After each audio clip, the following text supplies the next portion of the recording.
बेटा, अब मैं तेरे साथ नहीं रहना चाहती। सुनो जी, मैं ये घर छोड़कर जा रही हूँ। मैं यहाँ नहीं रह सकती। आपकी मम्मी ने तो मेरा जीना मुश्किल कर रखा है। अब क्या मैं घर में ही बैठी रहूं? कहीं भी जाती हूँ तो सब काम करके जाती हूँ, पर सास है ना, बहू को आराम और खुशी इनसे देखी नहीं जाती है। मेरे मायके का आज ही टिकट कटवा दो। रीना बड़ी गुस्से से बोली तो विवेक हैरान रह गया। अरे अचानक से क्या हुआ?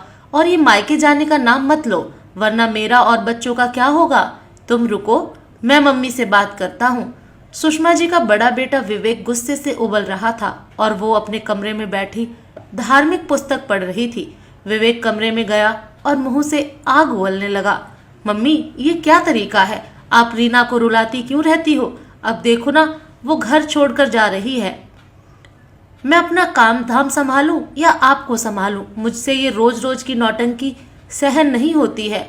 आप चुपचाप से अपने पूजा पाठ में मन लगाएं और मुझे शांति से जीने दें। विवेक एक ही सांस में सब बोल गया। लेकिन बात क्या हुई है और तू मुझ पर इतना गुस्सा क्यों कर रहा है? सुषमा जी ने पूछा, क्योंकि वो विवेक के इस तरह के गुस्से की आदी हो गई थी। शादी के बाद विवेक बिल्कुल भी नहीं बदला।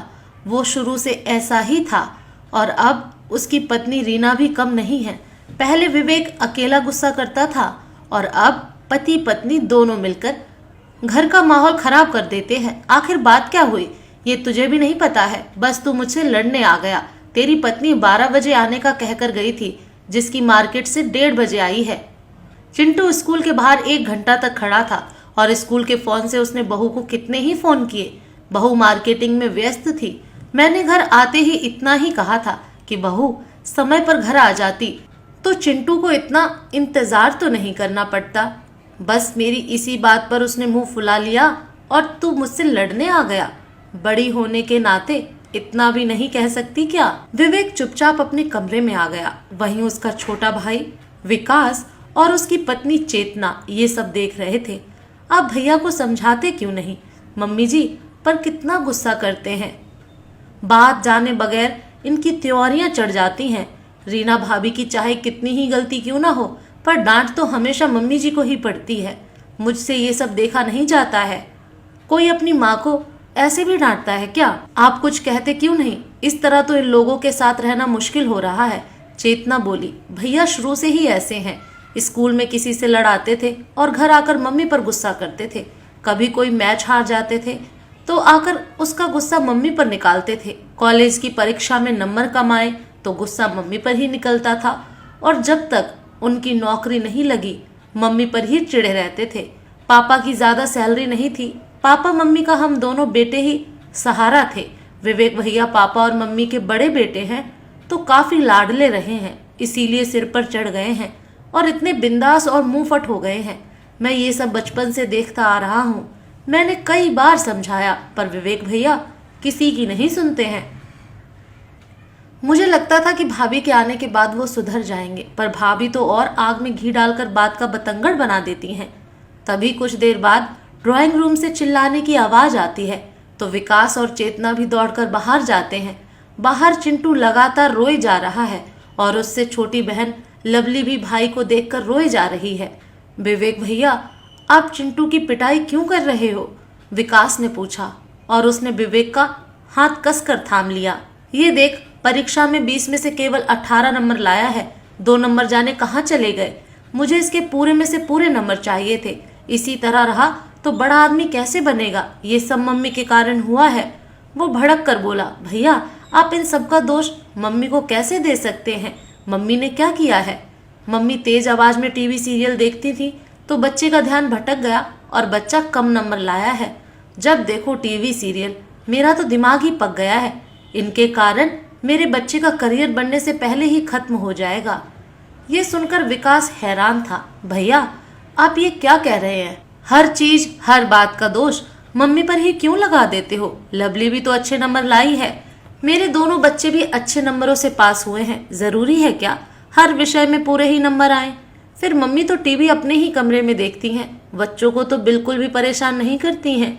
मम्मी के साथ होने से हमारे चारों बच्चों की परवरिश अच्छी हो रही है। विकास ने विवेक से कहा, रहने दे, तू तो हर समय मम्मी का ही पक्ष लेगा। ये रोज रोज के झगड़े इनकी वजह से ही होते हैं। और विवेक अपने कमरे में चला गया। चेतना और विकास मिलकर सुषमा जी के कमरे में गए। मम्मी, आप कुछ कहती क्यों नहीं है? भैया और भाभी की बात गूंगी गुड़िया बनकर क्यों सह लेती हो?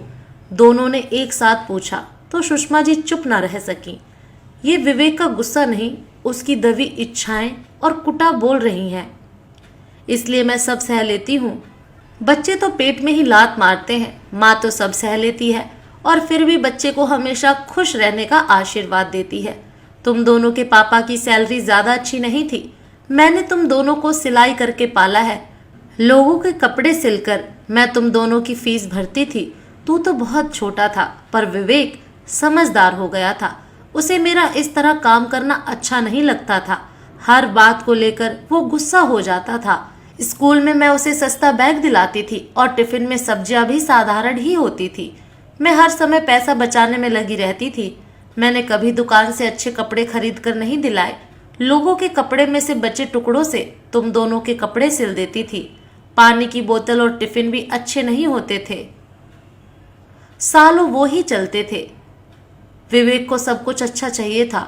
जब वो घर से स्कूल पैदल जाता था तो उसके दोस्त साइकिल पर जाते थे। उसने साइकिल की जिद की, पर मैं उसे वो नहीं दिला पाई। कॉलेज में उसने मोटरसाइकिल की बात की तो मैं और तेरे पापा उसे वो भी नहीं दिला पाए। मैं उसे हर चीज के लिए मना करती थी, टोका टोकी करती थी। इसलिए उसका स्वभाव चिड़चिड़ा हो गया है और सारी कुटा मुझ पर ही निकालता है। मुझे अब इसकी आदत हो गई है। बड़ी मुश्किल से उसकी नौकरी लगी है और शादी हुई है। मुझे लगा शादी के बाद, बच्चे होने के बाद तो बदल जाएगा, पर विवेक नहीं बदला। मैं कितनी बदकिस्मत माँ हूँ जिसका बेटा हर बात के लिए उसे ही दोषी मानता है। तेरे पापा ज्यादा कुछ जीवन में कर नहीं पाए, इसमें मेरा तो दोष नहीं था। विवेक ने पढ़ाई अच्छे से नहीं की, अच्छी कंपनी में नौकरी नहीं लगी, इसमें भी दोष मेरा तो नहीं है। जिस तरह विवेक रहा उसी माहौल में तू भी रहा, पर तूने तो कभी मुझ पर गुस्सा नहीं किया, मुझे कभी दोषी नहीं ठहराया। आज विवेक बहू के सामने मुझे डांट देता है, अपने पोते पोतियों के सामने मेरी क्या इज्जत रह जाती है। विवेक के लिए तो मेरा होना ना होना बराबर ही है, पर जब तक सांस है जीना तो पड़ेगा। ये कहते हुए सुषमा जी सिसकने लगी। तभी उनके पति महेंद्र जी आते हैं। सुषमा, बहुत हो गया, अब मैं भी ज्यादा सहन नहीं कर सकता हूँ। हम दोनों घर का बंटवारा कर देते हैं, कम से कम शांति से तो रहेंगे। विवेक कमा कर लाता है तो क्या उसका जायज नाजायज गुस्सा सहन करते ही रहेंगे? आखिर कब तक? हम दोनों अलग रह लेंगे और दोनों बेटे बहू भी अलग रह लेंगे। तभी विकास बोलता है, पापा आप ये कैसी बातें कर रहे हो? आपने इतने कष्ट सहकर हम दोनों को पाला है और हम ही सेवा करने के वक्त आपसे अलग हो जाएंगे तो आपकी देखभाल कौन करेगा? आपने जैसे भी हो, दोनों ने मेहनत करके हम दोनों भाइयों को अपने पैरों पर खड़ा कर दिया है। मम्मी जी, हम आपको इस उम्र में अकेला नहीं छोड़ सकते हैं। आपने मुझे हमेशा बेटी समझा है और मेरी हर इच्छा पूरी की है। मैं भी आपके बगैर नहीं रहूंगी। आप भैया भाभी से अलग हो जाइए, पर हमेशा हमारे साथ रहेंगे। हम दोनों तो आपकी हमेशा सेवा करेंगे। हमारे बच्चों को भी अपने दादा दादी का प्यार चाहिए। चेतना की बात सुनकर सुषमा जी और महेंद्र जी के चेहरे खिल गए। आखिर उनके छोटे बेटे बहू तो उन्हें अपना मानते हैं। बंटवारे की बात सुनते ही रीना के कान खड़े हो गए। उसने तुरंत विवेक को फोन लगाकर उसके कान भर दिए। शाम को विवेक जैसे ही ऑफिस से आया और सुषमा जी पर बरस पड़ा। अब आपने ये क्या नई नौटंकी लगा रखी है? इस घर का बंटवारा कभी नहीं होगा। विकास और चेतना ने आपको मेरे खिलाफ भड़काया होगा। अरे वो दोनों कौन होते हैं जो घर का बंटवारा करेंगे? छोटे हैं तो क्या अपनी मनमर्जी चलाएंगे? मुझे इन दोनों की सब चालबाजियां पता हैं। पहले आप दोनों को अपनी तरफ करेंगे, फिर सारा धन हड़प लेंगे। मम्मी पापा, आप इन दोनों के बहकावे में मत आना। तभी विकास बोलता है, भैया आप अपना व्यवहार सुधारो। मम्मी पापा से कोई ऐसे बात करते हैं? आप तो इन दोनों की जरा भी इज्जत नहीं करते हो। इस तरह रोज मम्मी को डांट देते हो। मम्मी पापा ने आपके लिए क्या नहीं किया और आप उनसे कभी प्यार और सम्मान से बात ही नहीं करते हो।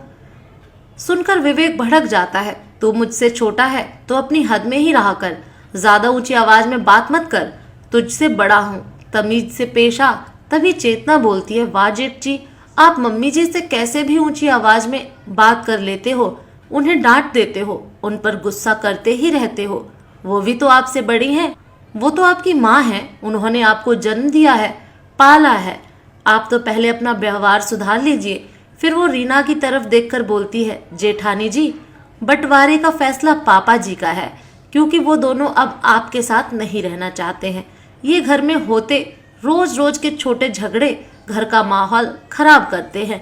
घर में बच्चे भी पल रहे हैं, उन पर क्या असर पड़ेगा? वो क्या संस्कार सीखेंगे? इसी तरह से लड़ना और झगड़ना, बड़ों को जो करते देखेंगे वही तो संस्कार उनमें भी आएंगे। हम दोनों मम्मी पापा के फैसले से सहमत हैं, इसीलिए अब अलग रहना ज्यादा सही होगा। एक जगह साथ रहकर लड़ने से अच्छा है कि अलग अलग रहकर प्यार से रहे। चेतना ने अपनी बात खत्म की। ये सुनकर विवेक और रीना के होश उड़ गए, क्योंकि इतनी महंगाई है और विकास की सैलरी ज़्यादा थी। वो घर खर्च में ज़्यादा पैसा देता था, उसको अपने ऑफिस से भी काफ़ी सुविधाएं मिली हुई थी। चेतना भी अपने मायके से भर भर कर सामान लाती थी, वो रीना के बच्चों को भी मिलता था। चेतना और विकास अपने बच्चों की तरह विवेक के बच्चों को भी प्यार करते थे और उन्हें भी स्कूल का और बाकी सामान दिलाकर ले आते थे, पर कभी हिसाब नहीं करते थे। थोड़ा कुछ सोचकर विवेक बोला, वाह भाई, क्या चाल चली है। तू मम्मी पापा को अपने पास रखेगा और लोग मुझे बुरा बताएंगे कि बड़ा बेटा निकम्मा निकला, जो अपने ही मम्मी पापा की सेवा नहीं कर पाया। तू समाज और रिश्तेदारों में मुझे बुरा बनाना चाहता है। मैं तेरी ये चाल कामयाब नहीं होने दूंगा। तूने अपने पैसों के बल पर इन दोनों को अपनी तरफ कर लिया है। ये सुनकर आज सुषमा जी चुप न रह सकी और उन्होंने विवेक को एक थप्पड़ मारा। बेशरम, तुझे तो कभी शर्म नहीं आती है, जो मुंह में आए आग उगल देता है। ये मेरे संस्कार तो नहीं है। पहले अपने अंदर झांक कर देख, फिर बताना। हम तेरे साथ नहीं रह सकते हैं। रोज रोज ये कड़वा जहर मुझसे निगला नहीं जाता है। विकास और चेतना ने अपनी मीठी बोली और प्यार से हमें अपना बनाया है, पैसों के बल पर नहीं। तूने तो कभी अपनी माँ से दो मीठे शब्द नहीं बोले, हमेशा हर बात पर गुस्सा करता रहा। मैं सहती रही, क्योंकि मुझे लगता था पैसों की कमी की वजह से हम तेरी इच्छाएं पूरी नहीं कर पाए और हम खुद को ही दोष देते रहे। पर कभी ये ख्याल नहीं किया कि तेरा छोटा भाई भी तो उसी माहौल और कमी में पला है। पर वो तो कभी मुझे दोष नहीं देता है, कभी हम पर गुस्सा नहीं करता है। अब तू भी 2 बच्चों का पिता बना है, देखती हूँ कमी के बावजूद तू अपने बच्चों को कैसे पालता है। बेटा, अब मैं तेरे साथ नहीं रहना चाहती। हर माता पिता अपने से बढ़कर बच्चों की परवरिश करते हैं, हमने भी की थी, पर तू हमेशा हमें दोष देता रहा। तेरी भी सुने और तेरी पत्नी की भी सुने, अब हमसे सुना नहीं जाएगा। तेरे इसी कड़वे स्वभाव के कारण मैं तेरे साथ नहीं रहना चाहती हूँ। तेरे पापा ने ये बंटवारा किया है और तुझे ये मानना पड़ेगा। विवेक और रीना की आंखें झुक गईं। उन दोनों के पास कहने को कुछ शब्द नहीं बचे थे। माफी भी किस मुंह से मांगते। महेंद्र जी ने घर का बंटवारा कर दिया। ये उनका पुश्तैनी मकान था जो उनके पिताजी उन्हें देकर गए थे। ऊपर का हिस्सा छोटे बेटे विकास को दिया और नीचे का बड़े बेटे विवेक को दे दिया। अब सुषमा जी और महेंद्र जी सुखपूर्वक अपने छोटे बेटे बहू पोते पोतियों के साथ रहने लगे।